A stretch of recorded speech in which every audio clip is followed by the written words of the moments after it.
Manny, just in general, what were some things you liked that you saw there? No, as we mentioned, they started off a little slow, just like the women's team did. But what I liked about the Hawks here was that they rallied back and they calmly collected themselves as the set went on, and then just started to build their lead and started to get the points over the Bruins. And they were blocking, working along as a team, and just not allowing the Bruins to get any of those kills on their side of the court, whereas the Hawks did everything right in that set, if you ask me.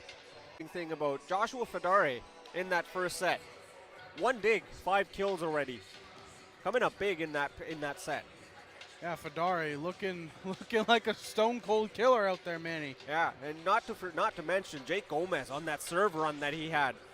As we were talking about Jake Gomez, now that we have a little bit of time, one of the more decorated players on this team as a 2020 CCAA silver medalist, 2020 OCAA champion, 2-time OCAA silver medalist in 2018 and 19, 2020 CCAA All-Canadian champion, a 2020 CCAA championship first team All-Star member, 2020 OCAA player of the year, 2020 OCAA championship MVP, 2-time OCAA championship All-Star in 2019, 2020, 2020 OCAA first team All-Star, and 2020 Humber Male Athlete of the Year, while also being the 2-time Humber Volleyball MVP in 2019 and 2020.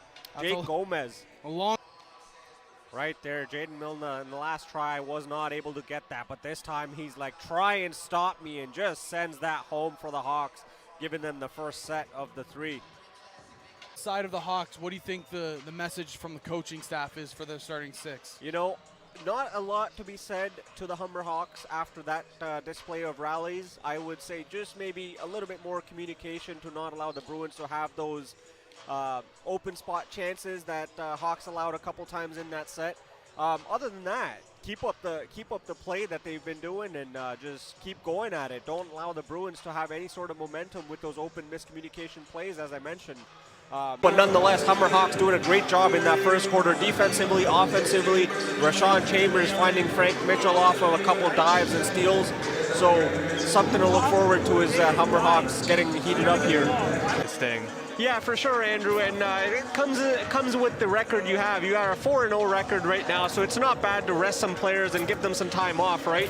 You still got 2 of their main players right now, and Maya Campbell-Johnson, what a season she's having, scorching every single opponent and team on the court. In just 4 games with 91 points and 57 rebounds on the court, and that plays into a key factor for the Hawks, because with 57 rebounds, you know Maya Campbell-Johnson's going to be a big factor for the Hawks inside the paint, starting the offense and then allowing them to jump on those quick balls early.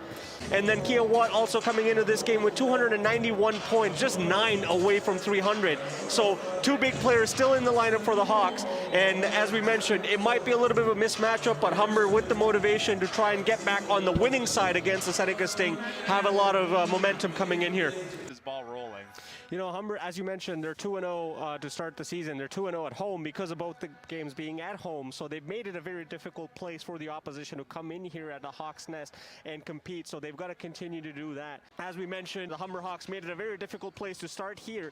And in the last game against the Bruins, you had Erica Dodd and Alex Bartman leading the challenge, with Erica Dodd leading the team with 2.2 kills per set and leading the team with 3 aces in the last game, and then Alex Bartman with 17 assists and 6 digs. So the roster is very talented, and they've made it a very difficult place for the opposition, as I mentioned, to come in here, and they've got to continue to do that to keep the ball rolling. Set point now. Yeah, that's the towering duo that I was talking about that creates that daunting intimidation there for you. Alex Steins and Kristen Osish on the net front presence makes it really hard for the opposition to try anything close to the net.